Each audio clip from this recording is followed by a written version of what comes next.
That's right, guys. I've got officially an intro to my overrated reviews. Is it good? No, it's not the best, but I'll work on it. I'm playing around right now, so I hope you enjoyed that. And yes, this is the Darkside Detective I will be reviewing. In case you guys missed it, I did the first 6 cases. There is actually a 7th case I have discovered. Very happy about that. However, I will not be doing it until Christmas time because it is a Christmas special case. So if you're looking forward to that, you're going to be waiting a while. So let's just jump into this review now.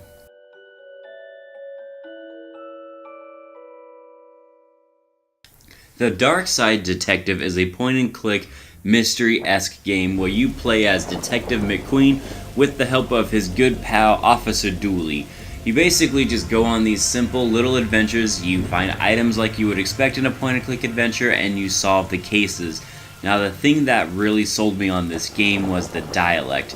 It is hysterical to have these conversations between Detective McQueen and Officer Dooley. They are great. Not only are those conversations great, but all of the NPC characters in this game are so unique and so fun. I just couldn't get enough of listening and hearing to what every single one of these people were saying. And I guess not listening as you just read, but it was still really enjoyable. And this game costs about $10 to $12 on the Nintendo Switch. It is available on other platforms. I've seen it on Steam, for example. And you know what? For $10, it's worth it. Because I spent about 6 hours total solving the first 6 cases. And I already feel like I got my money's worth. The dialogue is totally worth it. The settings, every single place they go to is really unique and fun. Solving these puzzles in the game are really creative. It's really nice trying to figure out what scuba gear is used for or why you need to dress up in a costume, and it always keeps you entertained in that way, and it's something I really appreciate about the game. They do a really nice job of coming up with creative ways to solve the cases.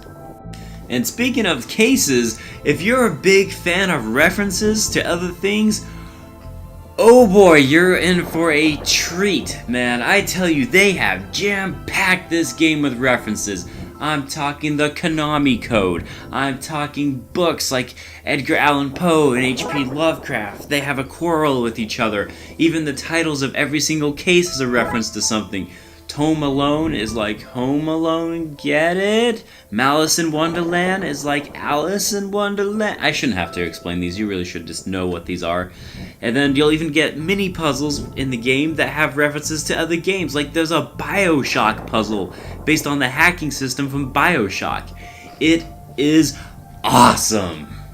So if you're someone that's a big fan of book references, movie references, video game references, this is the game for you.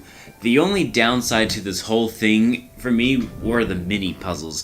So other than just solving the case and moving and progressing along like you normally would in a point and click adventure, you eventually have to do these nice little mini puzzles, and they are really easy.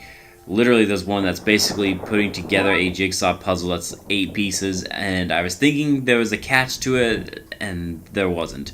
All of the puzzles are just super easy. I would have liked it to be a little bit more difficult to figure those out, but other than that, man, I gotta tell you, this game is pretty solid from head to toe. All of the characters are really nice. The story is very fun and engaging. It's a nice, lighthearted approach. It doesn't take itself too seriously. It even will break the fourth wall on occasion, making jokes and knowing that it's a video game. It is a delight. Now, do I recommend playing the Darkside Detective? Of course I do. I think it's worth the $10 to $12 price tag, and even if you're not a fan of the point-and-click adventure games, this one is a really good one to try to get into because the pacing of the game is just perfect. None of the puzzles are too hard or difficult, so you never feel frustrated and you want to pull out your hair or anything like that. And it's just lighthearted fun, and sometimes that's just all you need, is a nice casual game like this. Alright guys, enough said, let's give this game a letter score. That's right, I don't do 1 to 10, I do A, B, C, D, or F, and E is a garbage letter. Nobody likes it. It has now become a meme, and that meme can go die. It is the dumbest thing I have ever heard. So help me. So let's do this. And the Darkside Detective, for all of its cooks and crannies, it was just fun. It wasn't mind-blowing the best thing I've ever played, but it was really enjoyable, which is why I give the Darkside Detective a B. It earns the B, man. It is just so much fun. It's so delightful. I can't help but enjoy it. It always put a smile on my face. And they said if this game sells enough that they would make a sequel. So please go out and support this game and support your indie titles so I can have a sequel. That's right. I am being super selfish right now, but I don't care. I want a sequel, okay? This concludes my overrated review of the Darkside Detective. Be sure to like, comment, and subscribe, and especially comment and let me know how overrated my videos truly are. And also, give me a recommendation on any video games that you would like me to review. I primarily focus on the Switch because it works best in my schedule and my time, but I'm open to other things. So, thank you so much for watching, guys. I am Bradley Overrated. Now, if you'll excuse me, I'm off to go do the laundry. Bye-bye!